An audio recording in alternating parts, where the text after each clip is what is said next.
Hey everyone, it's Ben Hardy here, and in today's going to be reviewing a Jeep Grand Cherokee Trackhawk. Before we get in this video, I want to give a huge shout out and thank you to the Kengar Ford here in American Fork, Utah for giving me some time with this Trackhawk.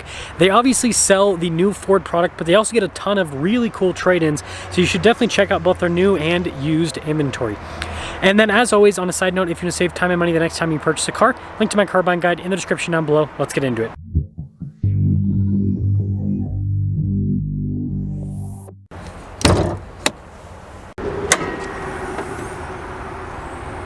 Powering this is a supercharged 6.2 liter V8 that goes through an 8-speed automatic transmission. Power outputs are a whopping 707 horsepower and then 645 pound-feet of torque. Now before we move forward with this review, I do want to mention if you want to see more videos just like this, then I recommend you subscribe because I post content every single day. So starting with the hood, I've always just been such a big fan of this design on the Grand Cherokee. And whenever you see these little scoops on the Grand Cherokee, you know that it means business. And then you have the normal WK headlights. And then you guys can see here how it's all open, obviously to feed that 6.2 liter V8 with air. And then also down below, obviously all open as well. Same situation. And then I love how it's like designed like a front splitter, but putting it all together, you know this thing means business when you see it drive up behind you. Now coming on the side here, our tire and wheel setup is 285, 50, 20 in the front and over in the rear. And you guys can see the brakes, again, remember 20-inch wheels. Those brakes are like almost as big as the wheel, absolutely insane. And they have these massive fender flares to house the super meaty tires. You can see the bodywork here on the side, and then everything else just blacked out. And so yeah, here's your full side view. Definitely has that Batmobile appearance, and I love how, again, it's lowered because, you know, track life, right? And then here's a quick look at the key fob. We have our lock and unlock function. We got the opening for the trunk remote start, and then you got the Trackhawk logo there on the back end, but we'll pop that open. And yes, this 700 horsepower crazy SUV is, well, still an SUV at the end of the day, so it's got tons of storage space here in the back. I mean, this is a great family car at the end of the day, as crazy as that sounds. And when you're all done, just press that button and that will lower the hatch right back down. Now it looks like the taillights in this one were tinted, and then I like how the Trackhawk badge has been outlined. That looks pretty cool. And then I think this is, yeah, it's an aftermarket exhaust from Corsa, so we'll see how it sounds with the exhaust clip. But wrapping things up, let me know what you guys think about the looks of the Trackhawk, but this is one mean Jeep machine, I guess is what we'll call it. Now take a look at the door panel here in the rear. You guys can see really nice leather trim all over. I mean, the stitching even extends down below, and then you got like the carbon fiber as well. And then here's a quick look at the seats themselves, really nice leather. And I'm not going to pop back here. You guys can see with the WK generation, legroom wasn't as good. Not horrible, but it wasn't as good. But you guys can see you've got some vents back here. You've got your heated seats, USBs, all of that. And then taking a look at the front door panel again with all of the leather trim, as you can see. All of our window controls, front two are automatic. You've got your mirror adjustments, blind spot mounting with the mirrors. You also have memory seats, Harman Kardon sound system. And then here's the front seat. You can see Trackhawk there perforated all down the center. Love the red, it's pretty cool. Power adjustments on the side, cool looking pedals as well. You can see the red here on the bottom, and then you got carbon fiber, and then black at the top to kind of contrast.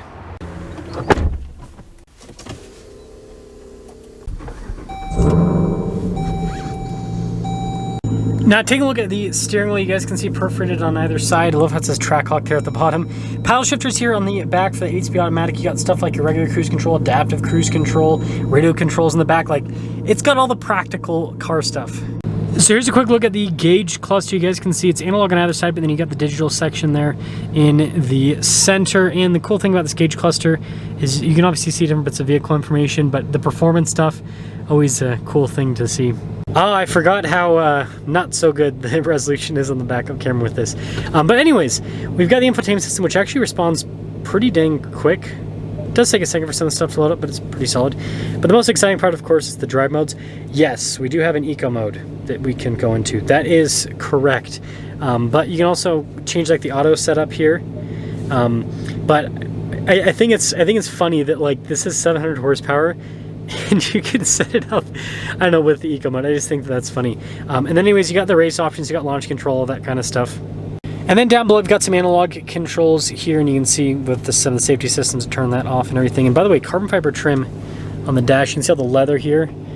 I forgot this used to be a thing where just, you don't do any design in the interior, you just cover everything with leather. That's the design. Got a little charging area down below.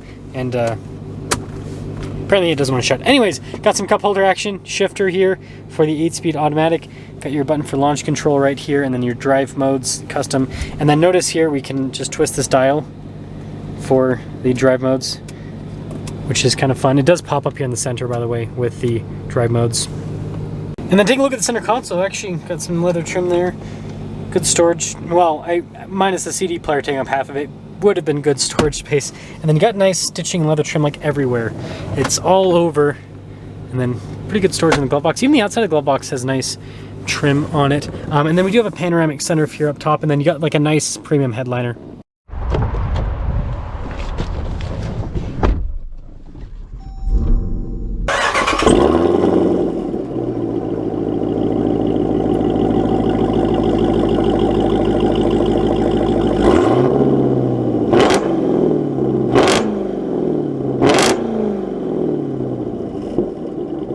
Well, let's talk about visibility before we set off. Here's visibility over the hood, both the mirrors, do a blind spot monitoring, but the rest of the rear, and Trackhawk away.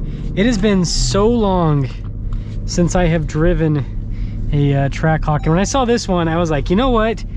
I have to do a review on this, because this was just such a weird vehicle. Again, they took a Grand Cherokee, which is like a family SUV, that's supposed to have more of like an off-road orientation. That's why, you know, you can get it like with the Trailhawk package, right, to give it all-terrain tires, and it can have air suspension to lift itself and everything. And they took that and they're like, we're gonna lower it, we're gonna put a Hellcat in it, and just, yeah, such an interesting thing overall. But I will say right off of the bat, it's just crazy like how torquey this feels. Again, 645 pound-feet of torque. And the exhaust sounds so cool. I'm gonna roll down the windows a little bit so you can hear it better. And you hear the supercharger really well too.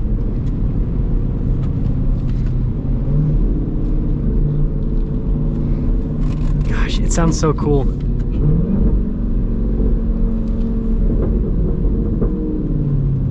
Oh my gosh, that's such a cool sound. Now normally I go through there, but we can't today.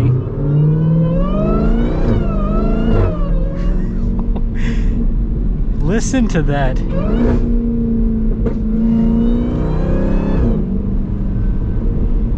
That Corsa exhaust really does.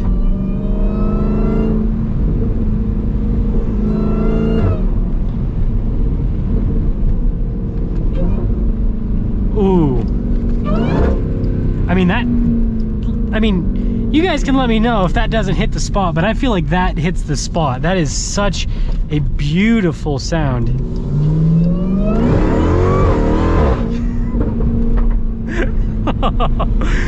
Oh, goodness. Listen to that. That is so crazy. Oh my goodness. And it's super smooth too. Man, this is a wild ride. It's super stiff though, obviously. I shouldn't say super, but for a Grand Cherokee. So we've probably driven like maybe like a half a mile, and we've used up over 2 miles of range. So that tells you about the fuel economy that you get. So we're of course in Mexico now.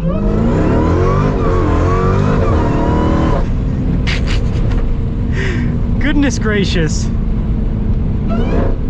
What a vehicle.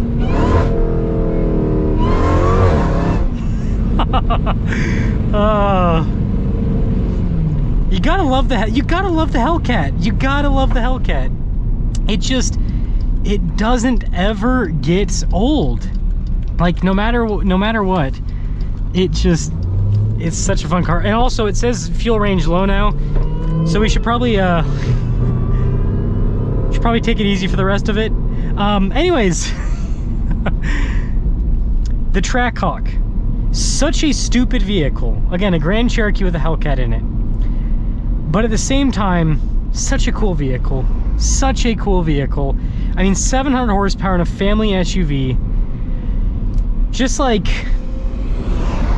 so stupid, but I'm glad that they made it. That's the thing about this, is it's like one of those vehicles where you're like, this is the dumbest thing that has ever been created. Well, I shouldn't say the dumbest, but like one of the dumbest things that's ever been created. But like my life is so much better because this thing exists. Because of how crazy and stupid this is. But yeah, let me know what you guys think about the Trackhawk. And let me know if you think Jeep should bring something like this back. I think they should. They probably won't because they're all about hybrids and electric cars now. But if they were smart, they would bring this back. That's just my opinion. But let me know what you guys think.